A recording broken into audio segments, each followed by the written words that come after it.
Bienvenue sur l'écoute du monde. Likez et abonnez-vous pour rester au cœur de l'actualité mondiale. Des manifestations ont éclaté ce dimanche dans plusieurs villes du Cameroun, après l'appel lancé par Issa Chiroma Bakari, candidat à la présidentielle du 12 octobre, qui affirme avoir remporté l'élection. Depuis une semaine, il revendique la victoire et appelle le peuple à défendre son choix face à ce qu'il décrit comme une tentative de confiscation du pouvoir. Sur sa page Facebook, il a exhorté les Camerounais à ne pas céder à la peur. Leur but est de nous intimider, car ils savent qu'une foule massive et pacifique leur ferait perdre toute légitimité. Si le peuple se lève, ils ne pourront plus mentir, a-t-il déclaré. La veille, Chiroma avait déjà invité les habitants de Garoua, son fief dans le nord du pays, ainsi que ceux d'autres villes et de la diaspora, à descendre pacifiquement dans les rues pour libérer le Cameroun. Chers compatriotes, le dimanche 26 octobre à 15 heures, je vous appelle à sortir massivement dans toutes les villes du Cameroun, dans chaque village, chaque quartier, ainsi que dans la diaspora.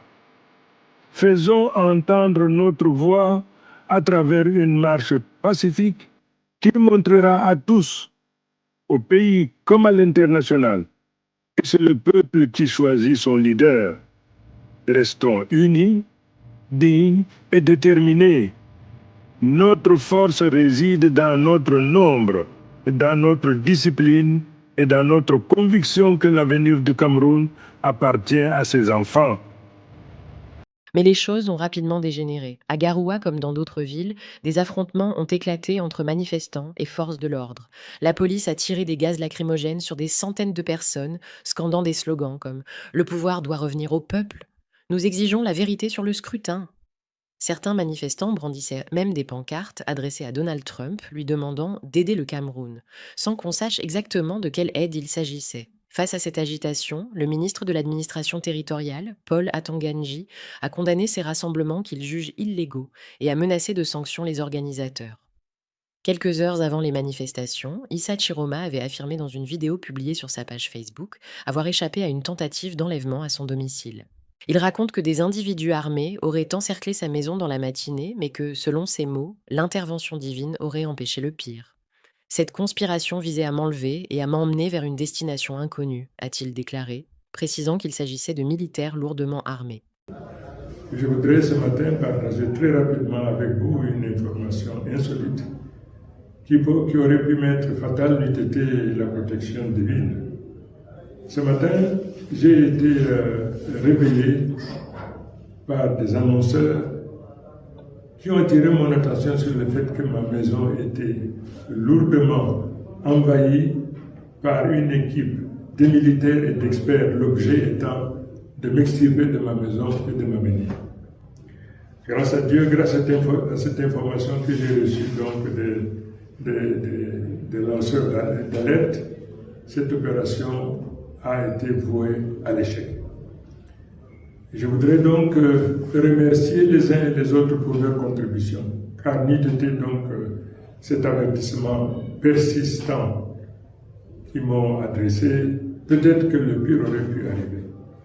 Je remercie donc les lanceurs d'alerte et merci pour leur contribution. Mais merci également à toutes les populations aujourd'hui qui constituent la chaîne humaine de protection de mon intégrité physique et de ma protection. Merci beaucoup. Demeurons vigilants.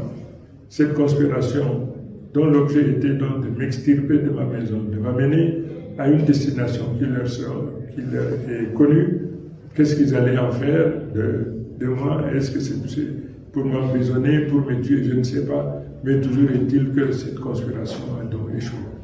Je demande aux uns et aux autres de rester vigilants.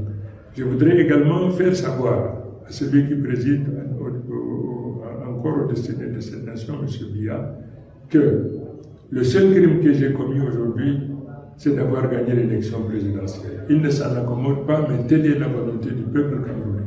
Je resterai toujours fidèle à cet engagement, que le peuple sache que je lui resterai fidèle, et jusqu'à ce que l'objectif qu'ensemble nous nous sommes fixés dans le cadre du changement, que cet objectif-là soit atteint. Restez donc vigilants, restez conscients, sachez que je reste donc l'homme que vous avez choisi, sur qui vous avez jeté votre dévolu, et je m'engage donc à ce que l'objectif que nous nous sommes fixés soit réalisé. Merci aux lanceurs. d'alerte. Je vous remercie. Pendant ce temps, le Conseil constitutionnel doit proclamer les résultats officiels et définitifs ce lundi. À ce stade, aucun chiffre n'a été publié, mais le climat reste explosif. Entre accusations d'enlèvement, contestation de rue et silence des autorités, le Cameroun est suspendu à une annonce qui pourrait tout faire basculer. Nous ne laisserons pas tous ceux qui auront commis des exactions à l'encontre des Camerounais dans une impunité totale ou partielle. Notre rôle aussi, là encore d'avocat, c'est de mettre tout le monde en garde. Nous ne lâcherons rien, nous ne céderons rien et nous traquerons tout le monde jusqu'au bout. Si demain, le Conseil constitutionnel, lundi prochain, j'ai vu qu'ils ont pris de nouvelles habitudes, celle de retarder la proclamation des résultats. Tant mieux, si tout cela est pour pousser à une réflexion plus intelligente et à la mise en valeur de l'intérêt du Cameroun d'abord, ce serait une très bonne chose. J'en serais, en tout cas pour ma part, ravi. Si donc le lundi prochain, il arrivait, à tout hasard, aux membres du Conseil constitutionnel et à ceux qui tirent les ficelles derrière, de proclamer un résultat qui ne soit pas conforme à ce qui est sorti par les urnes, ils prennent le risque de créer une instabilité dans le pays, qui est déjà instable dans une certaine zone, ils vont la créer ailleurs et probablement dans tout le pays, de créer des conditions, probablement, d'une situation qui n'est ni souhaitée, ni souhaitable et qui peuvent donner lieu à des exactions. Notre rôle aussi, là encore d'avocat, c'est de mettre tout le monde en garde. Nous ne lâcherons rien, nous ne céderons rien et nous traquerons tout le monde jusqu'au bout. Merci d'avoir suivi cette analyse jusqu'au bout. Si vous appréciez notre travail et souhaitez soutenir une information libre et indépendante, abonnez-vous, activez la cloche et partagez cette vidéo autour de vous. Votre soutien, c'est ce qui fait vivre l'écoute du monde.